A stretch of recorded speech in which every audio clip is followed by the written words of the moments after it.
Hi everyone, this is Dango. In this video, we are going to look at the new mode in the Illusion Connect, which is going to be 10 Sunny's Tournament, which is going to be an endgame PvP mode.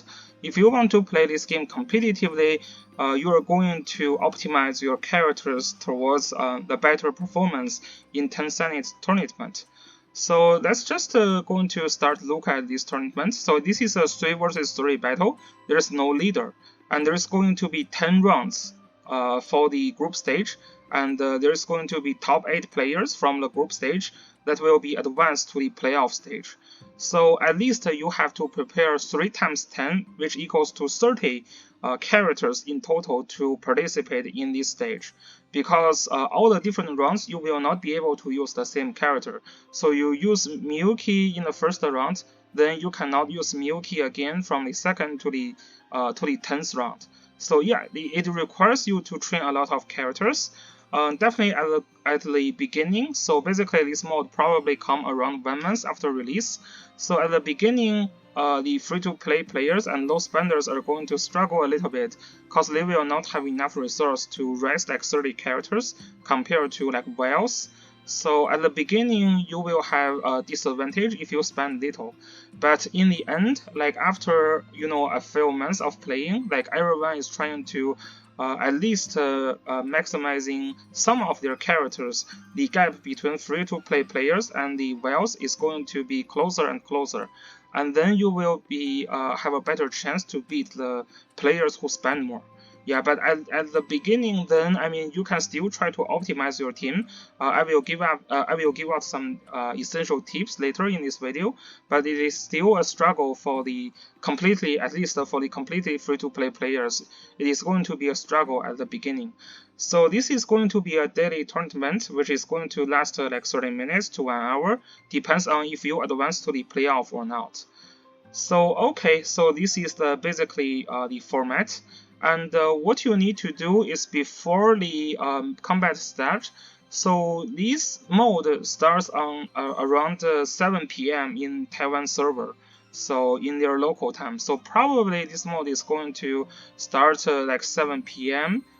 If you're in the US server, it's probably the server time 7 p.m. If you are in the Europe server, it is also going to be 7 p.m. for the Europe server. So yeah, depends on where you are. Like Europe and North America, they have different time zones. So be sure to check what's your time to do this combat. Because if you are not there, the game will pull 3 of the random characters from your team and just put like 3 random characters, and they will do very basic positioning. So they will just line up 3 of the characters in the first row or the middle column, and then this will going to put you in a significant disadvantage. A lot of characters hits all the lines, or yeah, so this is going to put in a disadvantage. So you really need to build your team before the game starts. So each of the team will have a cost limit of 45. High cost characters is going to have very hard time to build a team. Like if you are using cost 20 character like Camellia, then the other 2 characters will only be able to have a maximum of 25 in total cost. So this is going to be a little bit struggle to have those high cost characters in this mode. And then when you are deciding your team, you will also put their initial positions, because when the real combat starts, it is going to be a AI controlled combat, but the position you can decide for your AI. So you have to adjust your initial position, and then you have to counter your opponent, because what your opponent is going to use will be suggested real time. Like you can see what your opponent puts their teams in, and then you can select which team that you decided earlier, which team you put there. So there is going to be some tips I'm going to provide to help you counter your opponent. But at the end of the day, this is a mind game, because you will have 1 minute to adjust this team composition. So if you are smart enough, you can always change your team composition last minute. So for example, you can put a mage team at the beginning, and then your opponents have a team to counter you, and then during the last 2 seconds you put up a summon team. Then your opponent is going to be get hard countered. So this is kind of a mind game which is also pretty interesting.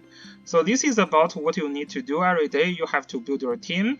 This has to be done before this mode started. So probably you have to spend like 20-30 minutes to adjust your team and initial position, and then you jump in to fight with your opponent. So we have to give some tips here. So the first tip I'm going to provide is the understand the game mechanism. So if you are going to initiate a combat, or if your opponent is going to initiate a combat, and which character is going to move first is depending on their initial position. So if you have lower number here, the character is going to have higher priority in moving. So for example, here this Nina is going to have a better priority than all the other characters, including the leader himself. And also the other thing is that if you have a character for position 1, your opponent also have a character in position 1. Who is going to move first depends on the speed of the character.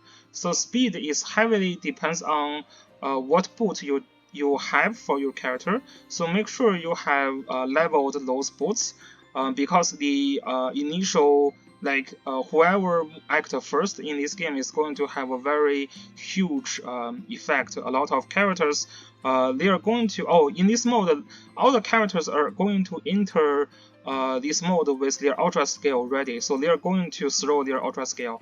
If you have Miyuki, she is going to reduce all the other characters, so they cannot use their ultra scale at the beginning. So if you are using Miyuki, especially, you want to really act first, so the speed is really essential, and you have to put your Miyuki in position 1 to make sure she will initiate the combat. So this is the first team, understand the positioning's effect on the combat sequence. And also the other thing is a lot of skill is going to hit a lane or hit a row. So yeah, you have to really think about where to position your characters, so that when you are facing a team has like a lane skill or row skill or even cross skill, there is also skill that hits like 2, 4, 5, 6, 8. So yeah, basically those are terrible. Those are terrible spots to put characters. Make sure usually you don't put anything here or only one in this cross section, so you will not get heavily punished by those kind of like special AoE characters that will not hit all of your character, but only a few of them. So this is something to be really careful with. If you want to put like characters in one position, for example, then you probably don't want to put anything in 3 or 7 or 2 or 4, because then you will create a lane scale, like your characters is going to get hit by a lane scale. So, but then your opponent will, like, when you're entering the combat, the position is predetermined. So maybe your opponent doesn't have a lane scale, so it doesn't matter. But still, the better thing is to be careful with the initial positioning. And then this second is understand the basic rock paper scissors. There are going to be like specific characters to counter specific characters, but overall attacker teams counters mage team. Mage team counters summon team, because mage teams are AoE strategy, whereas attacker teams are single target strategy and usually have faster speed. So when you put like attacker teams, you can snap the mages before they even use a skill. So usually attacker teams counters mage team counters summon team, because mage team spam AoE. You just kill all the summons altogether. Where summon team hardly counter the attacker team, because attacker teams, they have to kill like one summon after one summon. So yeah, some of the summon character can basically solo all the attacker team. So this is going to be the rock paper scissors in this combat. And there's another type of team, which is Tankyo team, which kind of sucks. So it took a few minutes for me to think of what a Tankyo team can do to these other teams. And my conclusion is that if you use pure Tankyo, you're going to lose to any of these teams. So it's kind of terrible to play a pure tank heal team. Remember, there's no leader in this mode. So, and then we are going to recommend some of the off-meta characters that people don't usually use in the auto arena or in the stage clear, like Ashovarya and Gegaku. So this summon team with like character like Aman or like with some healers is going to be very annoying. And if you have a super well these two character build, even AoE team, unless they're using character that deals extra damage to summon units, then even some of the mid team you can kill with those summon units without too much difficulty. And then there is like some R characters in this game that you have to rest because they are pretty good. For example, this Ray here is really good in this mode. Yeah, there is going to be like you need to rest like 30 characters. You have to have sort of like at least one carry in each of the teams, so you have to build like 10 carries. For me, Ray is one of the carry that you can put. It's definitely not the best, but also it's a solid carry. If you give her like some very good gears with, she needs to be very high in the speed so she can always move first. So if you have like high speed and if you gave her some good gears, then she can be very strong in this format. So this is going to be all about this video. I'm going to give more tips and maybe some potential tier list after I do more investigations. So this is all about this video. If you want to look for more Illusion Connect video, you can subscribe my channel.